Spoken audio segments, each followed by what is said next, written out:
Silakan duduk.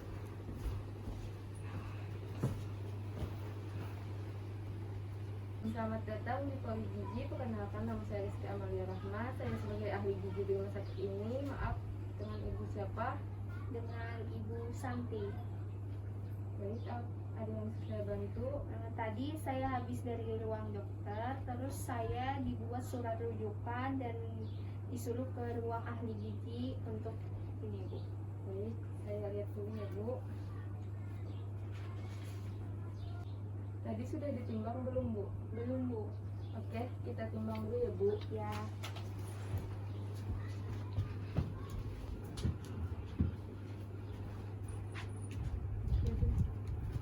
Silakan, Bu. Matanya lurus ke depan ya, Bu. Badannya tegak. Oke. Selanjutnya tinggi badan. Ibu siwit dulu. Badannya menempel, matanya lurus ke depan. Oh, siap, Bu. Ya, Bu.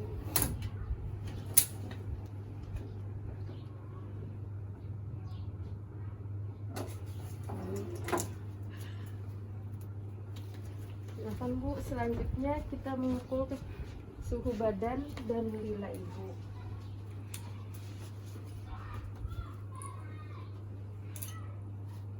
Permisi ya, Bu. Ya. Oke. Suhu badan Ibu normal untuk lila. Permisi ya, Bu.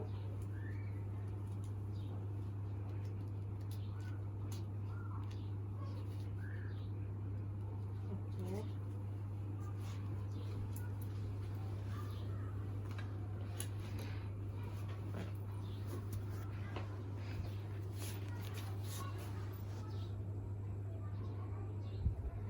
Dari hasil pemeriksaan lab Ibu tadi sudah dicek gula darahnya.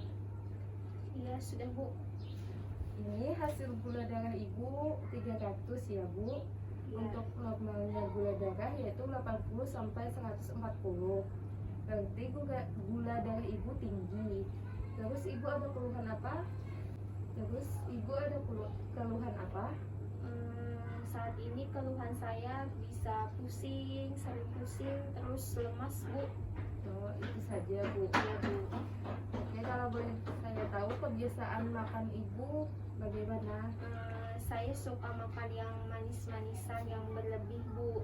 Terus kalau mengkonsumsi teh itu 2 kali sehari dan gulanya kira-kira 2 sendok makan, terus airnya itu kira-kira setengah atau 500 cc, Bu. Oh, baik, Bu. Terus saya tidak suka mengkonsumsi beras merah, Bu. Saya lebih suka beras putih polen, Bu. Oh, iya. Kalau makan nasi berapa kali sehari, Bu? 3 kali sehari, Bu. Terus ukuran tiap kali makan seberapa porsi? Kira-kira 1 porsi, Bu. Satu porsi. Terus buahnya ada, Bu? Ibu sering konsumsi buah-buahan? Tidak, Bu. Oh, tidak ada. Tidak suka buah, Bu. Oh, begitu. Ibu sempat olahraga nggak, Bu? Tidak, Bu. Saya tidak suka olahraga. Oh, dari hasil timbangan berat badan dan tinggi badan Ibu, status gizi Ibu berlebih.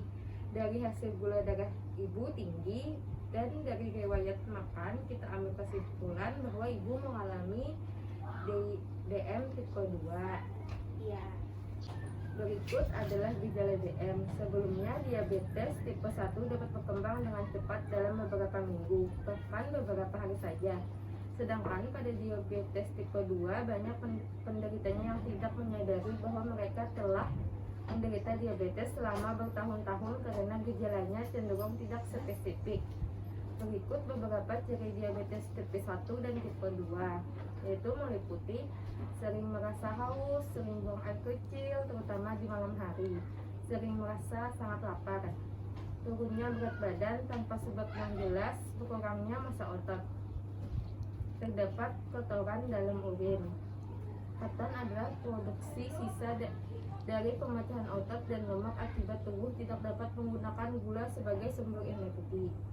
Lemas, pandangan kabur, luka yang sulit sembuh, sering mengalami infeksi, misalnya pada gusi, kulit, vagina, atau saluran kemih. Beberapa gejala lain yang bisa meliputi ciri-ciri seseorang mengalami diabetes yaitu antara lain mulut kering, rasa terbakar, kaku dan nyeri pada kaki, gatal-gatal, disfungsi ereksi atau impotensi, mudah tersinggung, mengalami hipoglikemia reaktif yaitu hipoglikemia yang terjadi beberapa jam setelah makan akibat produksi insulin yang berlebih, munculnya bercak-bercak hitam di sekitar leher, ketiak, dan selangkangan sebagai tanda terjadinya resistensi insulin. Saya bantu jelaskan cara pola makan berhubungan dengan sakitnya ibu ini. Berikut saya akan membuatkan perhitungan dari hasil kebiasaan makan ibu tadi dan menjelaskan tujuan diet, syarat diet, makanan yang dilarang, makanan yang dibatasi, dan makanan yang dihindari. Sambil saya membuatkan menu sehari untuk ibu, ini ada lepet tentang DM yang bisa ibu baca sambil menunggu saya. Ini Bu, silahkan dibaca. Ya.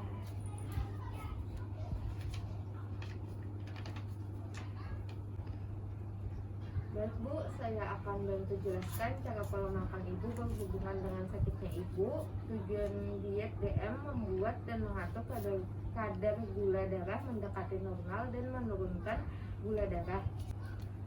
Kemudian ada prinsip dari diet DM yaitu jadwal makannya harus tepat dengan 3 kali selingan, berarti makannya itu 3 kali makanan utama yang ada nasinya, ada lauknya, ada sayurnya, ada buahnya, dan 3 kali makanan selingan yaitu snacknya. Kemudian diet yang cocok untuk ibu adalah diet rendah protein. Iya. Baik Bu, untuk tujuan diet penyakit diabetes mellitus dengan neuropati adalah untuk mencapai dan mempertahankan status gigi optimal serta menghambat lajunya kerusakan ginjal dengan cara mengendalikan kadar glukosa darah dan tekanan darah, mencegah penurunan fungsi ginjal, dan mempertahankan keseimbangan cairan dan elektrolit. Jenis intervensinya yaitu memberi makanan dan atau gigi tambahan, pendidikan gigi atau edukasi gigi, dan makanan berformula. Berikut tujuan diet rendah protein yaitu mempertahankan kadar glukosa darah supaya mendekati normal dengan menyeimbangkan asupan makanan dengan insulin, obat penurun glukosa oral, dan aktivitas fisik. Mencapai dan mempertahankan kadar lipida secara normal. Memberi cukup energi untuk mempertahankan atau mencapai berat badan normal. Menghindari atau menangani komplikasi akut pasien, komplikasi jangka pendek dan jangka panjang, serta masalah yang berhubungan dengan latihan jasmani. Meningkatkan derajat kesehatan serta keseluruhan melalui gizi yang optimal.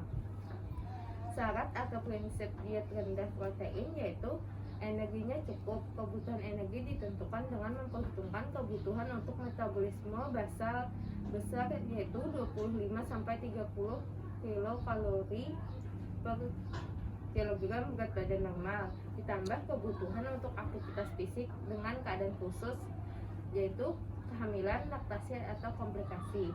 Pembagian makanan dalam 3 porsi besar yaitu makanan pagi 20%, siang 30%, dan sore 25%, serta 2-3 kali porsi makan selingan kecil masing-masing 10-15%.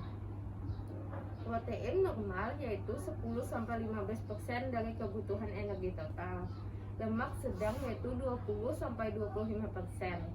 Untuk karbohidrat, sisa dari kebutuhan energi total yaitu 60-70%. Penggunaan gula murni dalam minuman makanan tidak diperbolehkan kecuali jumlahnya sedikit sebagai bumbu. Bila kadar glukosa sudah terkendali, diperbolehkan mengonsumsi gula murni sampai 5% dari kebutuhan energi total. Penggunaan gula alternatif dalam jumlah terbatas. Asupan serat dianjurkan 25 gram per hari dengan mengutamakan serat larut air yang terdapat di dalam sayur dan buah. Pasien diabetes mellitus dengan tekanan darah normal diperbolehkan mengonsumsi natrium dalam bentuk garam dapur yaitu 3000 mg per hari. Apabila mengalami hipertensi, asupan garam harus dikurangi. Cukup vitamin dan mineral. Diketahui bahwa asupan energi ibu yaitu 1600-111 dan ibu kelebihan energi. Harusnya kebutuhan per hari ibu yaitu sebanyak 1397,3 kilokalori per hari. Sedangkan untuk asupan karbohidrat 287,1 gram. Dan ibu kelebihan karbohidrat, seharusnya kebutuhan karbohidrat per hari yaitu sebanyak 209,6 gram.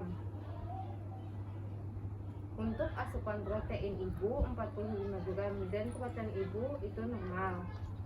Untuk asupan lemak 31,9 dan lemak ibu termasuk normal sesuai dengan kebutuhan sehari. Kemudian saya akan menjelaskan makanan yang dilarang.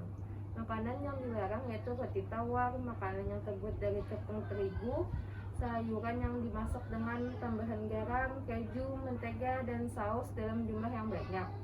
Buah-buahan kaleng yang mengandung banyak gula, sayuran kaleng yang mengandung garam tinggi, daging berlemak, produk susu tinggi lemak. Makanan yang digoreng seperti ayam goreng, ikan goreng, pisang goreng, dan kentang goreng, popcorn kaya rasa, dan kulit ayam. Kemudian makanan yang dianjurkan, makanan yang terbuat dari biji-bijian utuh atau karbohidrat kompleks seperti nasi merah, ubi panggang, oatmeal, roti, dan sereal dari biji-bijian utuh, daging tanpa lemak atau ayam tanpa kulit, sayuran yang diproses dengan cara direbus, dikukus, dipanggang, atau dikonsumsi mentah. Sayuran yang baik dikonsumsi untuk penderita diabetes diantaranya adalah brokoli dan bayam. Buah-buahan segar, kacang-kacangan termasuk kacang kedelai dalam bentuk tahu yang dikukus, dimasak untuk sop atau ditumis, popcorn tawar. Susu atau produk olahan susu rendah lemak seperti yogurt dan telur. Penelitian menunjukkan bahwa konsumsi yogurt rendah lemak tanpa manis tambahan dapat mencegah penyakit diabetes tipe 2. Berbagai jenis ikan seperti tuna, salmon, sarden, dan makarel. Namun hindari ikan dengan kadar merkuri tinggi, misalnya ikan tongkol. Terus makanan yang dibatasi, sumber hidrat arang, nasi, nasi tim, bubur, roti, gandum, pasta, jagung, kentang, ubi, dan talas, sereal, mie, ketan, makaroni. Untuk sumber protein hewani, tinggi lemak tidak jenuh, yaitu kornet, sosis, dan sarden. Untuk sayuran, bayam, buncis, daun melinjo, daun singkong, daun ketela, jagung muda, kapri, kacang panjang. Buah-buahan yaitu nanas, anggur, mangga, seksak, pisang, alpukat, dan sawo. Makanan yang digoreng dan yang menggunakan santan kental. Saya sudah membuatkan menu untuk ibu. Berikut menu untuk ibu sehari adalah paginya nasi, telur dadar, dan pisang ambon. Selingannya susu dan buah mangga. Untuk siang nasi, sayur bening, dan ikan goreng. Untuk selingan biskuit dan apel. Untuk malam nasi, tumis kacang panjang, udang. Apakah sudah jelas dengan diet DM yang saya jelaskan tadi? Ya, sudah jelas, Bu. Baik, apakah ada yang ibu ingin tanyakan lagi? Saya mau bertanya, kira-kira penyebab diabetes mellitus itu apa aja, Bu? Oke, penyebab utama diabetes mellitus itu yaitu karena kerusakan jaringan sel pada pankreas. Jika pankreas sudah terlanjur rusak, walaupun Anda sudah mengatur pola makan, gula darah Anda akan tetap susah turun. Baiklah, apakah ibu sudah paham dengan penjelasan saya tadi? Ya, sudah paham, Bu. Baiklah, kita akan konsultasi lagi 2 minggu yang akan datang. Untuk kunjungan yang akan datang diharapkan gula darah ibu sudah turun dan kita akan mengevaluasi lagi sesuai dengan petunjuk diet. Jadi konseling kita hari ini kita tutup saja karena tidak ada lagi pertanyaan. Terima kasih atas kunjungannya, semoga membantu dan semoga ibu cepat sembuh dari penyakit diabetes mellitus dan kadar gula darah ibu turun menjadi normal. Terima kasih. Saya antarkan ke depan.